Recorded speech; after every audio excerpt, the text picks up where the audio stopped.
আর পানি ছেড়ে দিয়েছে। দক্ষিণ সুনামগঞ্জ 3টা ব্রিজ ভেঙে গেছে। 40টি গেটই কিন্তু এখন ছেড়ে দেওয়া হয়েছে। আপনারা দেখছেন প্রত্যেকটা গেট ছুঁয়ে একদম উঁচু পর্যায়ে পানি এখানে প্রবাহ হচ্ছে।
হবিগঞ্জ কিন্তু খুবই ঝুঁকিপূর্ণ, হবিগঞ্জ খুবই রিস্কে আছে, কারণ হবিগঞ্জের পুরো বিপদ। দেখেন গাইস, সকাল থেকে এখন পর্যন্ত এক মুঠি ভাত খাই নাই ভাই।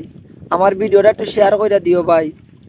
আসলে আজকে রাত তাক মুখাই খাই মুখাই, তারও কোনো স্থায়ী নাই ভাই।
ঠিক আছে।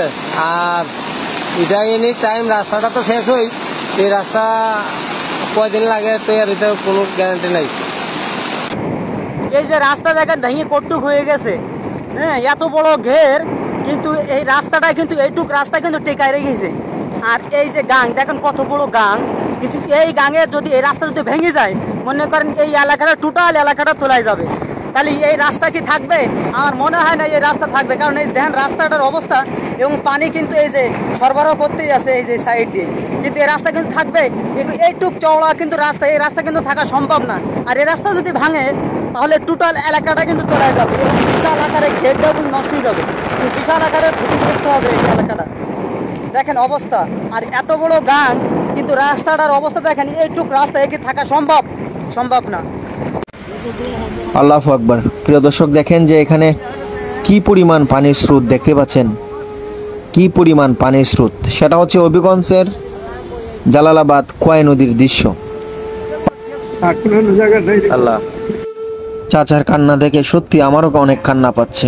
আল্লাহ, তুমি আমাদের বন্যায় প্লাবিত মানুষদেরকে আল্লাহ তুমি হেফাজত করো, আল্লাহ তুমি রহম করো।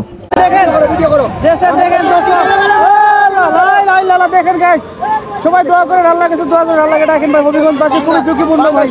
আসসালামু আলাইকুম সবাইকে, সম্পূর্ণ ভিডিওটা দেখবেন। হবিগঞ্জ কিন্তু খুবই ঝুঁকিপূর্ণ, হবিগঞ্জ খুবই রিস্কে আছে, কারণ হবিগঞ্জের পুরো বিপদ। দেখেন গাইস, বান ভাঙতেছে, যে গাছগুলো দেখেন ভেঙে পড়ে যাচ্ছে, সেই বান বা কি বলবো আপনাদেরকে, সাইডগুলো ভেঙে পড়ে অনেক বড় বিশাল আকৃতির ধরছে। দেখেন আগে কিন্তু অনেক ছোট ছিল, ভয়ঙ্কর ভাবে পানি যেতেছে, দেখেন কত স্পিডে পানি যাচ্ছে।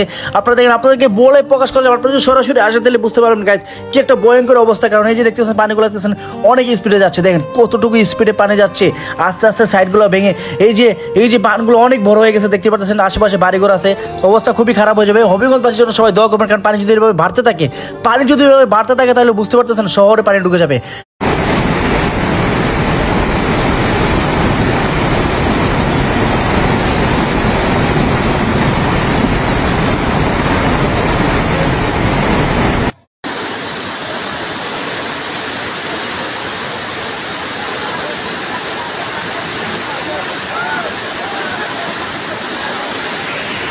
মসজিদের ভিতরে পানি ছিল শেষ, আরো ভাই তো শেষ, ভাঙ্গিয়া পুরা দেখো ও অবস্থা দেও দেড় বাগান ভাঙ্গি যায়, ওই যে ভিতরে হয়ে লাভ নাই। এখন ও দেখো মসজিদের ভিতরে পানি, মসজিদের ভিতরে পানি ছিল শেষ, আরো ভাই তো শেষ, ভাঙ্গিয়া পুরা দেখো ও অবস্থা দেও দেড় বাগান ভাঙ্গি যায়, ওই যে ভিতরে হয়ে লাভ নাই। সকলের জন্য দোয়া করবেন, সবাইকে মাফ করে দিবেন আল্লাহর হস্তে, সবাইকে আল্লাহর হস্তে মাফ করে দিবেন। আর আল্লাহর এই গজবের জন্য সবাই দোয়া করবেন, আল্লাহ যেন সবাইকে রক্ষা করেন। ইয়া আল্লাহ, লা ইলাহা ইল্লাল্লাহ মুহাম্মাদুর রাসূলুল্লাহ, লা ইলাহা ইল্লাল্লাহ মুহাম্মাদুর রাসূলুল্লাহ, লা ইলাহা ইল্লাল্লাহ মুহাম্মাদুর রাসূলুল্লাহ।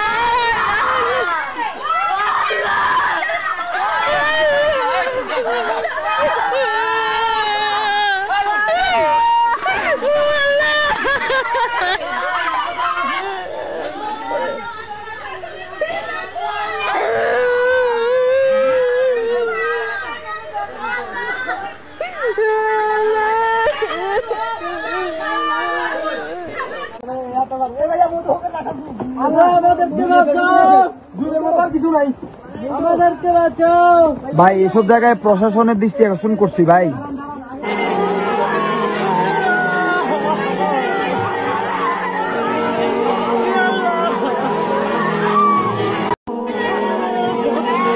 আসসালামু আলাইকুম রহমতুল্লাহ বারাকাতুহু।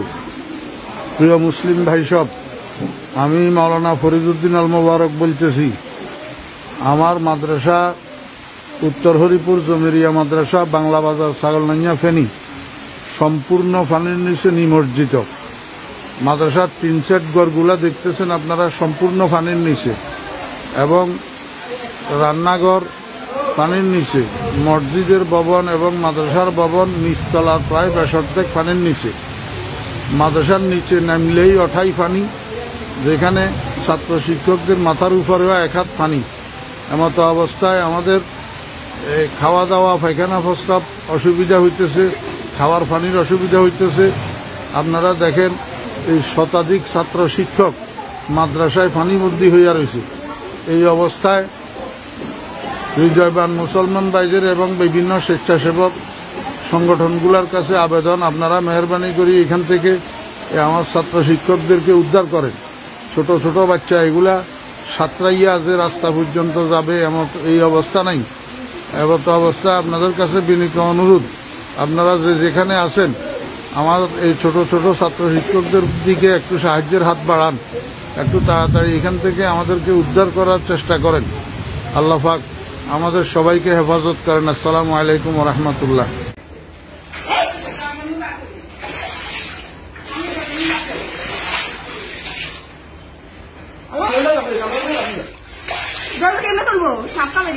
আসসালামু আলাইকুম ভাই, কিতা কইতাম, আমরার মতো গরিব খালি লস খাই ভাই। 22-এর বন্যাত আমরা অনেক টাকা গেছে, আর আজকে দেখেন আমাদের বাড়ি ঘরের অবস্থা ভাই, পানির তলে। সকাল থেকে এখন পর্যন্ত এক মুঠি ভাত খাই নাই ভাই। আপনারা দুইটা ভাও দইরা কইরেও ভাই, যদি আপনার আর মনে হয় আমার ভিডিওটা একটু শেয়ার করে দিও ভাই। আসলে আজকে রাত তাক মুকাই খাই মুকাই তারও কোনো স্থায়ী নাই ভাই। আল্লাহ পাক জানে কি অবস্থা হবে ভাই। দেখেন আমরা বাড়ি ঘরের অবস্থা ভাই, পানির তোলার একদিকে ভাই আমরা হাওরের মাঝখানে রে ভাই, একলা বাড়িটা হাওরের মাঝখানে, একটা গরো নাই রে ভাই, একলা হাওরের মাঝখানে যদি একটু ইধির ইধির হয় রে ভাই, কেউ বাঁচানির মতো একটা মানুষ নাই রে ভাই, হাওরের মাঝে খেয়ে আইব। যদি তোমরা মনে করে ভাই আমার ভিডিওটা একটু শেয়ার করে দিও রে ভাই। মা বোন লইয়া টেক্সি রে ভাই, হাওরের মাঝখানো মানুষের জান লইয়া আল্লাহ আল্লাহ।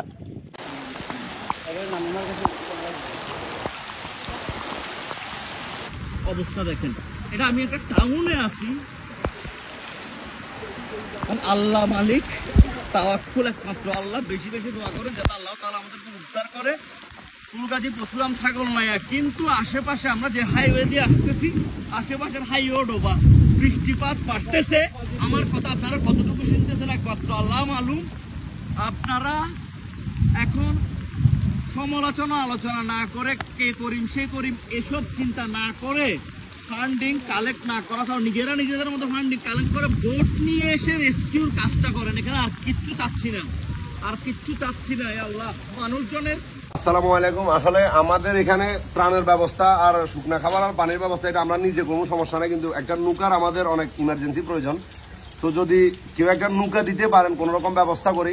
সোনুয়ার ভিতরে অনেক নৌকা আসছে, কিন্তু আমাদের এখানে এখন আমরা পাই নাই। পানি কি পরিমাণ একটু দেখেন, মানে মানুষের একতলা অলরেডি ডুবে গেছে। এখন ওই সব জায়গায় আপনারা ত্রাণ নিয়ে যাইবেন কিভাবে? এই সামনে একটা রেল লাইন আছে, রেল লাইনের পরে যাওয়ার কোনো ব্যবস্থা নাই। যেহেতু আমরা ঢাকার থেকে বোট, লাইফ জ্যাকেট বা কোনো রকম মানে রেস্কিউ করা এরকম কিছু নিয়ে আসি নাই, বা নৌকা টোকা নিয়ে আসি নাই, তো আমরা ওই পাশে যেতে পারতেছি না। সেনাবাহিনীরা নিজেরা রেস্কিউ টিম গঠন করে যাইতেছে, ওনাদের মতো ওনারা রেস্কিউ করতেছে, কিন্তু ওই পাশে যে পরিমাণ মানুষ আটকা পড়ে আছে ওইটা যে মনে করেন খালি ওনারা একা রেস্কিউ করবে এরকম কিছু না। তো আপনারা যারা পশুরাম, তারপরে ফুলগাজী, তারপরে ছাগল নাই, এদিকে আপনারা ত্রাণ নিয়ে আইবেন, দয়া করে ত্রাণ দেওয়ার উদ্দেশ্যে না এসে এখন রেস্কিউ করতে আসেন। আগে রেস্কিউ, মানুষ বাঁচবো, তারপর তো মানুষ খাইবো। তো আপনারা যে যত তাড়াতাড়ি পারেন, যেখান থেকে পারেন আপনারা রেস্কিউ করার মতো কিছু নিয়ে আসেন, লাইক বোট, লাইফ জ্যাকেট, এই উদ্দেশ্যে আসেন। যে আমাদের মনে হয় ত্রাণ দরকার, বিষয়টা এমন না। ত্রাণ এই জায়গায় অহরহ, রাস্তায় ট্রাকের পর ট্রাক দাঁড়ায় আছে ত্রাণ নিয়ে, কিন্তু ওই ত্রাণগুলা যে পাইবো ওই মানুষগুলা নাই।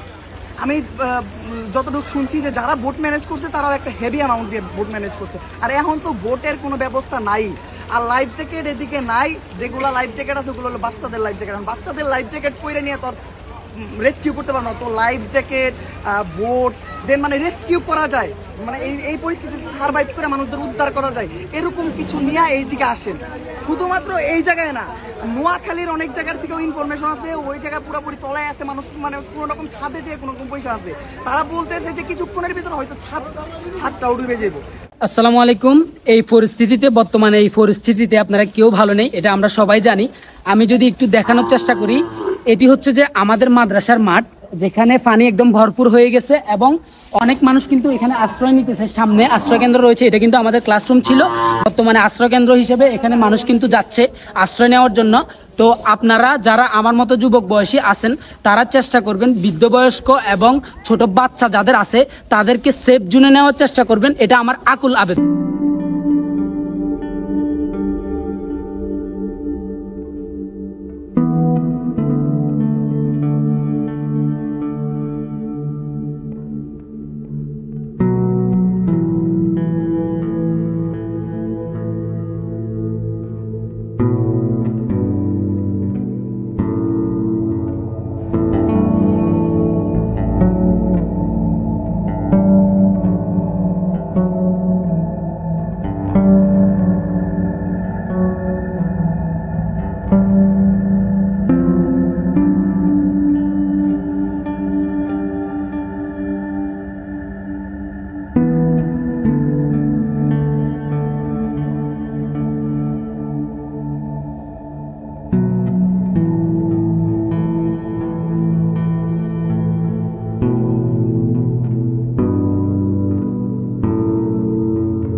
মন্দির ডুবে গেছে, তার কোনো হিসাব আছে?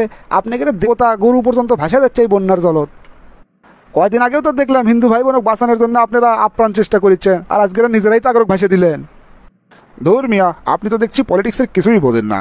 এই ওদের জন্য আমাদের কাটতে হবে, আবার কোনো কোনো সময় আমাদেরই ডুবাই দিতে হবে। সব কিছুই পলিটিক্স, আপনি এসব বুঝবেন না, ছোট মাথা।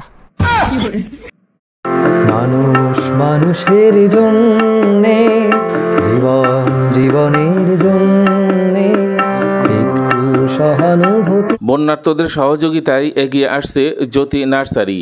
কৃষি এবং কৃষি জাতীয় যে পণ্য রয়েছে, নার্সারির বিশেষ করে সবজি এবং বীজ নিয়ে আসছে বন্যার্তদের সেবায়। আকস্মিক বন্যায় যে সকল এলাকায় কৃষির অবর্ণনীয় ক্ষতি হয়েছে, সেই কৃষিকে পুনর্গঠিত করতে হলে আমাদের সবাইকে এগিয়ে আসতে হবে। যে সকল কৃষি উদ্যোক্তা এবং কৃষি নিয়ে যারা কাজ করে থাকেন, সবারই এই বিষয়ে সহযোগিতা করা দরকার। আর সেই হিসাবে জ্যোতি নার্সারি তার যে সকল পণ্য রয়েছে, অর্থাৎ চারা এবং বীজ নিয়ে কাজ করে থাকে, বন্যার্তদের জন্য জ্যোতি নার্সারি থেকে তাদের সম্পূর্ণ 50% ডিসকাউন্টে এই সকল পণ্যগুলো সরবরাহ করা হবে। আমাদের কন্টেন্ট ক্রিয়েটর এবং যারা বিভিন্ন সোশ্যাল মিডিয়াতে কাজ করে থাকে, যে সকল ভাই এবং বোনেরা তাদের টাকা পয়সা শ্রম দিয়ে এই বন্যার্ত এলাকায় অবস্থান করছেন, তাদের অক্লান্ত পরিশ্রমকে আমরা শ্রদ্ধা ভরে স্মরণ করি এবং তাদেরকে আমাদের অন্তঃস্থল থেকে তাদের জন্য আশীর্বাদ করছি আমরা। সে সকল ভাইরা সেই এলাকার থেকে আমাদের সবাইকে জানিয়ে দিচ্ছে এখনকার বর্তমানে কি পরিস্থিতি। আমরা যা স্বচক্ষে দেখছি, সেখানকার কৃষি বলতে সব কিছুই ধ্বংস হয়ে গেছে। মানুষের প্রাণ বাঁচানোই বর্তমানে কঠিন হয়ে যাচ্ছে, তারা আশ্রয় খুঁজে বেড়াচ্ছে।